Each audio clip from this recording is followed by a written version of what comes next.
Hello, and welcome to this episode of Talking About Rock, sponsored by School of Rock, Rochester, New York, where you can book a free trial lesson online or call or text 585-400-ROCK. And don't forget, you can catch up on all our interviews on all the audio streaming platforms and subscribe to our YouTube channel. We have new episodes for you every Saturday. Simply search for Talking About Rock. And check us out on our new website, talkingaboutrock.com. On today's show, we have for you the progressive rock, jazz, and metal band EPIC Tantrum. The origins of the band started in Syracuse, New York in 2007. Formed by guitarist composer Paul Ligner and Peter LaVine, they began recording instrumental classical guitar pieces. They then added Greg Ross on bass and Z on drums. They went on to release their double album debut, Abandoned in the Stranger's Room, receiving accolades for great playing, impressive songwriting, and being dubbed a force to be reckoned with in progressive metal. Coming up, we speak with Greg Ross from EPIC Tantrum, next on Talking About Rock.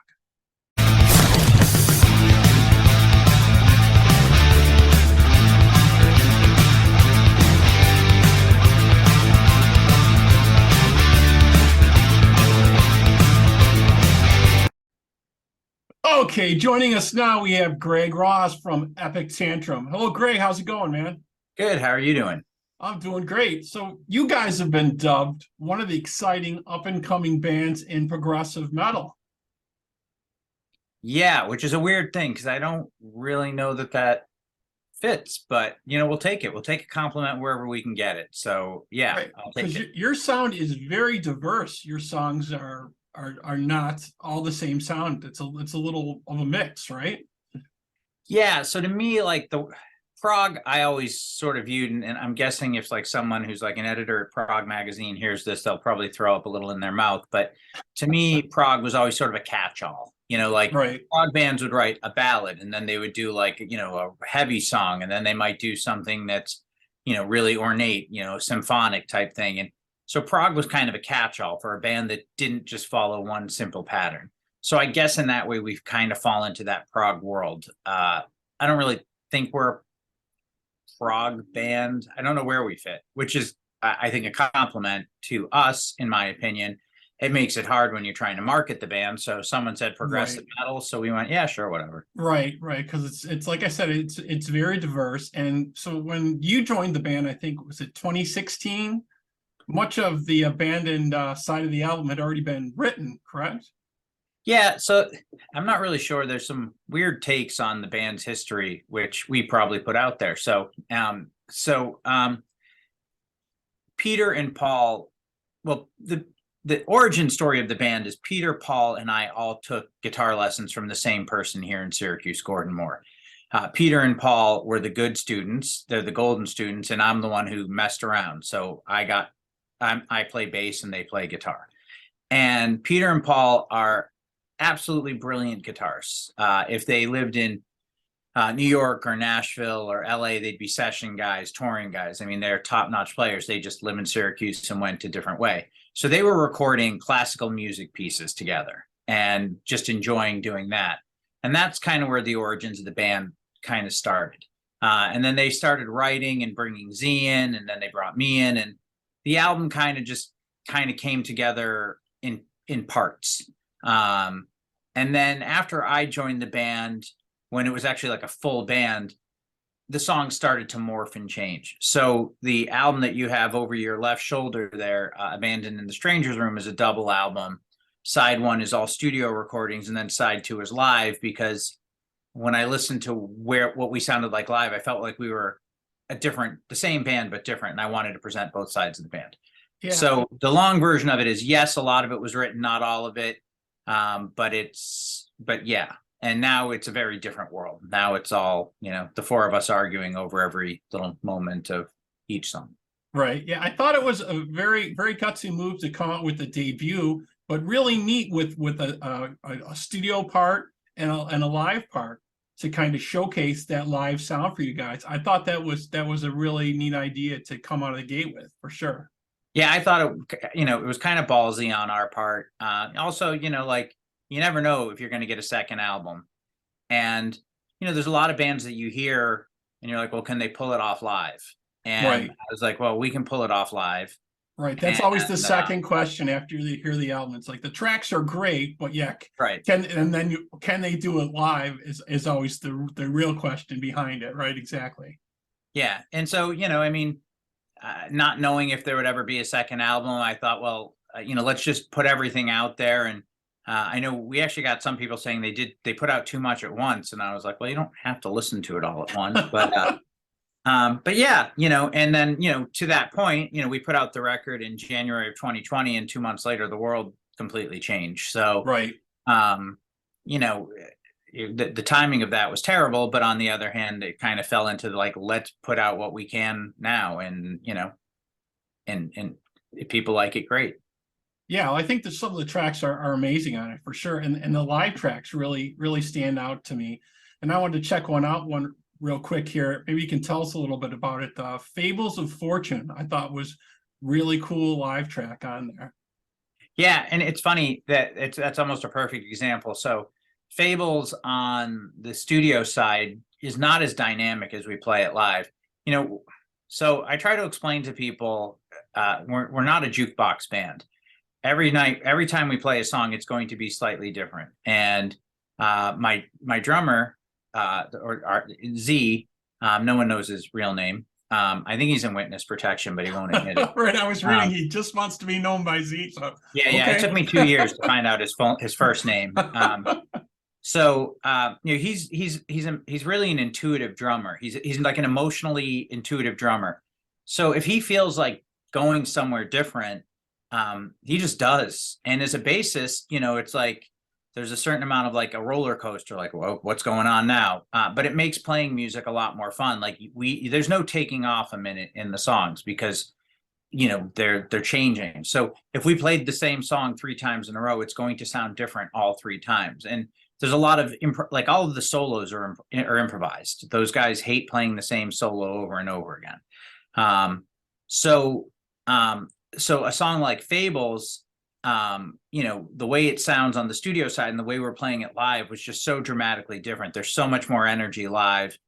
And depending on, that's a solo that Paul does, depending on where he's going with the solo, that sort of middle section can go from like 2 minutes of soloing to like 5 minutes. Like if he's just feeling a solo, and then it's kind of up to Z and I to keep the rhythm section interesting in the background. So that's a perfect example of like why I wanted both sides of the album, both sides of the band to come out. Yeah, I think it's a great track. And I would take a quick break here. We'll check out the video for Fables of Fortune, and we'll be right back here with Greg Ross on Talking About Rock.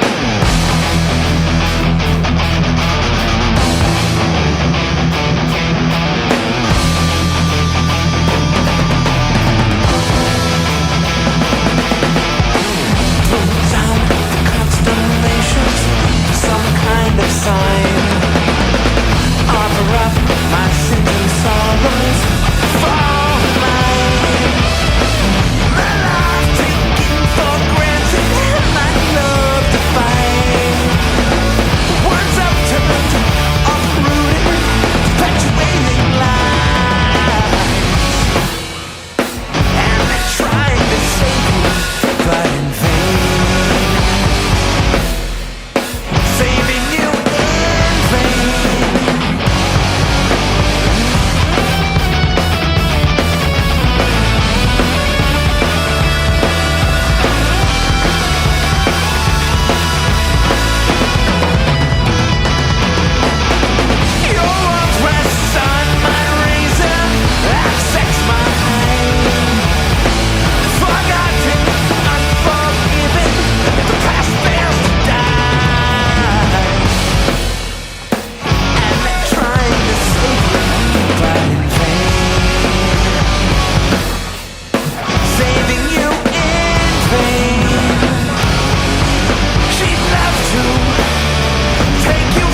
Okay, we're back here on Talking About Rock. Just checked out the video for Fables of Fortune. Really great, man. I really like, the live tracks that you did with this. And you did some other interesting stuff too. I was looking back in your timeline a little bit. You did a virtual online performance a while back for, I think, for Crew Nation or something, right? Yeah, when we were all quarantined, we were part of a thing. Live Nation has a group called Crew Nation, which was to sort of support all the crew that was out of work. And we were sort of the unknown band that they threw into the mix. So it was, I don't remember everybody that was on it, but I remember Joe Satriani did something for it. Soul Asylum was in it. Big Head Todd and the Monsters, someone from Kansas was a part of it. The guitarists from Alice Cooper were a part of it. Trans-Siberian Orchestra gave us a song near the end. And yeah, and I'm forgetting some huge names. There were some really, really big names, and we kind of got shoehorned in there. And I think people were kind of like, what the hell is this? But it was great, and it was a lot of fun, and it raised a lot of money for Crew Nation. So we were happy to do that. Yeah, and the videos were really turned out really well. I watched a couple of them you guys haven't posted on your site. That was pretty interesting. That's why I wanted to bring that up and check that out. You also have another interesting video which I caught. You got a cameo intro from Gilbert Gottfried from one of your songs, which was an interesting choice, but I thought pretty unique as well. So the story behind that was we were getting ready to do our record release party, and I thought it would be, so we were doing it in an IMAX theater here in Syracuse. So we were having videos projected above us while we played. And I thought it would be funny to have a celebrity introduce us. And I don't know that many celebrities that I thought, and I was sitting in a Denny's. I had a laptop with me. And at that point, what do you call it? That service where you get people to send you messages. I'm Cameo. blanking on. Cameo was new. Mm-hmm. And so I sent him an email and I said, this is what we'd like you to do. And I hadn't left Denny's and we had it back. Like I had it back in like 5 minutes. And he kind of followed instructions. And, it's Gilbert Gottfried, what do you expect? Right. So Right. we didn't tell anybody about that. So like now imagine you're in this IMAX theater watching a band and there's this huge, screen, like it's an IMAX screen. And there all of a sudden Gilbert Gottfried's face just appears on this thing and starts yelling at us. And, and it was great. Like in the notes, I was like, just make fun of us, tell us to play a song and count us in. And he kind of did that, but it worked. And so we posted it on there. And what was interesting was like some people knew him as Gilbert Gottfried, the comedian, and some people were like, is that the guy from Aladdin? Right. So, right. He's real famous for that role. But I'm sure everybody was like, didn't know what was going on. I'm sure you got a great crowd reaction from that. Yeah, that was funny. It was weird because I knew it was coming and I could kind of see people the way it was set up, but I couldn't. So I was, it was one of those, what did you think of that the next day? So. Right. I'm sure it took them by surprise, but like I said, very interesting and very unique, Yeah. for that. So with all this stuff going on and the new album's been out for a while, are you guys working on new material currently or?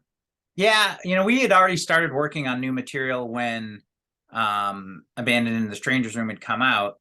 Of course, then we went into quarantine and we were listening to it. So it was like, oh, I want to change this. I want to change this. I want to change that. And, it's been harder to get momentum going and get excited. Now that we're playing some shows, we're starting to get back into it.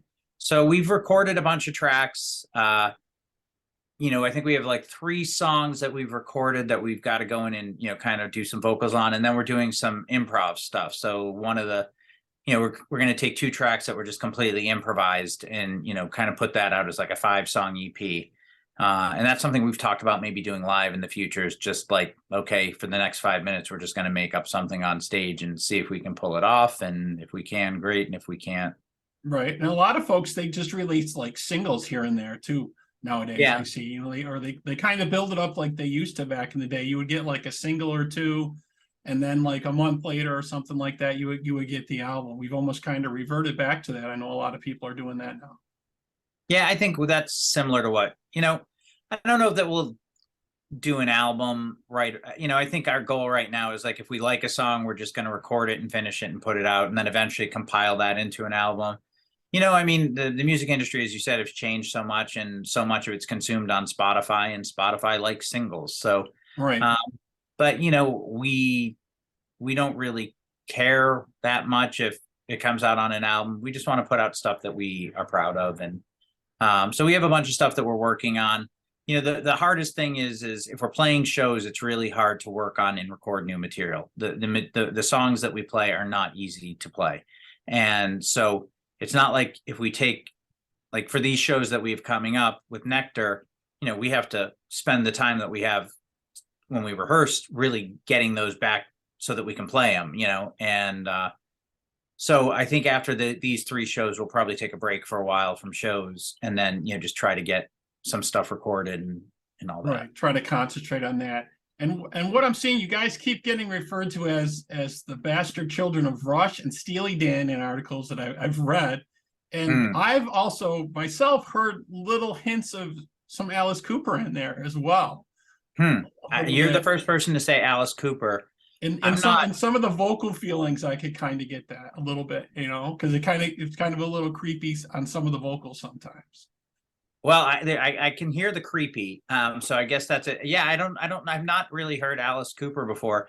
And it isn't, interestingly, I don't know that anyone in the band has ever really talked about Alice Cooper, but when I go to rehearsal Thursday, I will definitely bring it up and say, like, I mean, I know Paul probably is pretty familiar with Alice Cooper's catalog more than anyone else, but yeah, just a little vocal feeling I got, but you definitely can hear the Steely Dan influences, in the stuff for sure.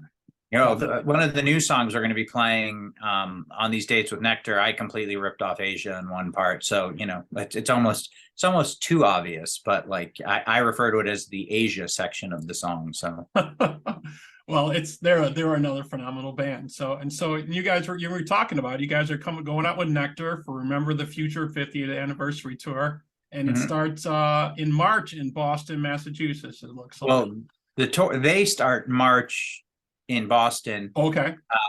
So we're doing the upstate New York run. So we'll be hitting Albany, Syracuse, and Buffalo. So March 9th, we're in Albany at the Linda. March 10th, we're in Syracuse at CNY Jazz. And then March 11th, we're in Buffalo at the Cave.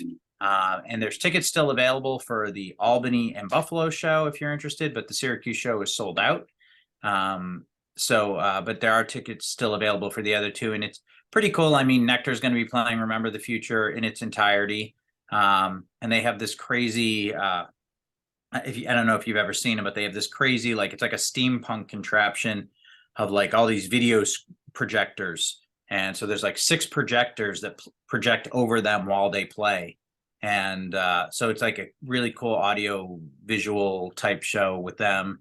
And, we'll come out and do our big guitars and, and I think it should be a really fun show. And if you like prog rock, I think you'll enjoy it. And if you just like big guitars and, energetic music, I think it'll be a good time. Yeah. We'll be entertaining if nothing else. Yeah. It sounds very cool. I'll definitely be at the Cave to check that show out. But cool. If folks want to know more about you, should they check you out on your website, or where should they get your info, on Facebook or? I mean, EPICTANTRUM.com exists, but I would imagine Facebook and Instagram are a little bit busier. If you go to Facebook, I think we have links to all our videos are there. And that would be the place to go. And there's links to get tickets to the Cave and the show at the Linda as well on the website there. Yeah, that sounds like a great tour. So folks out there, check it out. They'll be going out with, like we said, Nektar for Remember the Future, the 50th anniversary tour. They'll be hitting some spots in Albany, Syracuse, and our own Buffalo, New York here on March 11th. So that's so great. Thank you, Greg, for stopping by and chatting with us today. Yeah, have you been to the Cave? Anything we need to know before we get there? I've been to the Cave before. So what I kind of liken it to, it's like a whiskey cigar bar. It's very nice, like leather, wood, nice stage. It's a more intimate type of stage. It's not a large venue, you know what I mean. But it's nice, and it has a really good sound quality. Okay, so it sounds a little too fancy for us. No, I think you guys will enjoy it.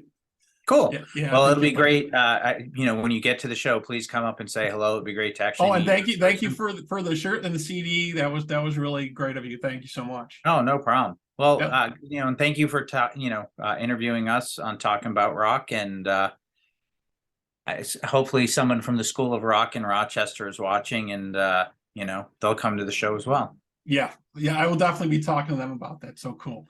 So, Cool. all right. So if you folks out there want to know more about us and you have comments or questions, you can feel free to email us at talkingaboutrock@gmail.com. You can like us and follow us on Facebook, Instagram, and Twitter. And for this interview, the video will be on our YouTube channel and also dropping to all the streaming services as well.